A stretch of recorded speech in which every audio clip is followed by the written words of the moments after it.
Teman-teman tahu kan siapa mereka? Mereka sepasang influencer yang saat ini cukup terkenal. Menarik banget bagi saya mengikuti perkembangan keluarga mereka. Karena bagi saya karakter di keluarga mereka, terutama di keluarga pihak perempuan, cukup unik-unik. Konten ini bukan mengajak untuk bergibah ya, tapi saya izin membahas fitrah rumah tangga mereka. Kalau saya lihat Katashi itu, banyak orang yang mengenalnya sebagai sosok yang percaya diri, blak-blakan, berani berkonfrontasi, bahkan tidak segan ribut dengan siapapun kalau dia merasa ada yang tidak adil. Di mata publik, dia terlihat keras, tegas, seolah tidak ada yang bisa mengaturnya. Tapi di balik layar ada sisi yang sangat unik. Katashi punya suami yang lembut, yang sabar, yang mendidik dengan penuh kasih. Suami yang mencukupkan nafkahnya dengan penuh tanggung jawab, hadir sebagai pemimpin rumah tangga yang kokoh. Dan di hadapan suaminya, Katashi ini yang keras luar biasa itu berubah menjadi sosok yang lembut, patuh, dan sangat menghormati. Dia sebagai istri nurut bukan karena terpaksa, tapi karena merasa aman dipimpin oleh seorang laki-laki yang benar menjalankan perannya. Disinilah kita bisa melihat letak keindahan fitrah rumah tangga, bahwa fitrahnya seorang laki-laki atau suami adalah pemimpin, pelindung, dan pemberi nafkah. Sedangkan fitrah seorang istri meskipun bisa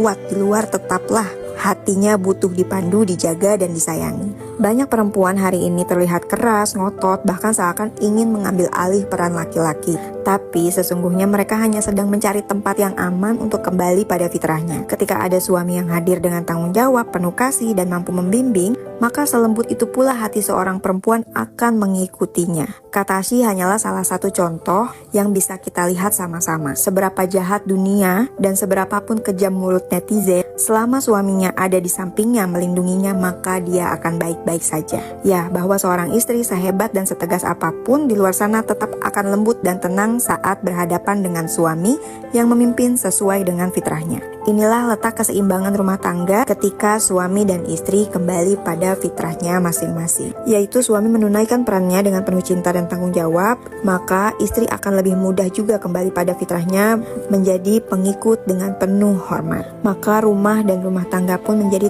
tempat pulang yang damai. Saya meyakini bahwa rumah tangga itu akan tentram dan damai ketika para suami bisa amanah, yaitu suami yang mampu menjadi qawwam, pemimpin, pelindung, dan penanggung jawab. Karena sejatinya yang membuat istri uring-uringan adalah rasa tidak aman dari suaminya sendiri. Tapi perlu diingat, seorang laki-laki tidak tiba-tiba menjadi qawwam hanya karena nilai akademiknya tinggi, bukan pula karena hafalan yang banyak, medali yang berjejer, dan trofi yang terpajang banyak. Laki-laki menjadi qawwam karena pola asuh yang membentuknya, pola asuh yang tidak memanjakan, pola asuh yang tidak menutupi kesalahan, pola asuh yang mengajarinya konsekuensi, pola asuh yang tidak hanya menuntut prestasi, tapi pola asuh yang melatihnya untuk bisa melindungi, menolong, menafkahi meski dalam lingkup yang kecil sejak masa anak-anak dan ketika mulai dewasa. Teman-teman, terutama semua ibu di luar sana yang memiliki anak laki-laki, mari kita perbaiki pola asuh yang salah kaprah. Mari kita didik dan ajarkan anak laki-laki kita bisa bekerja sama,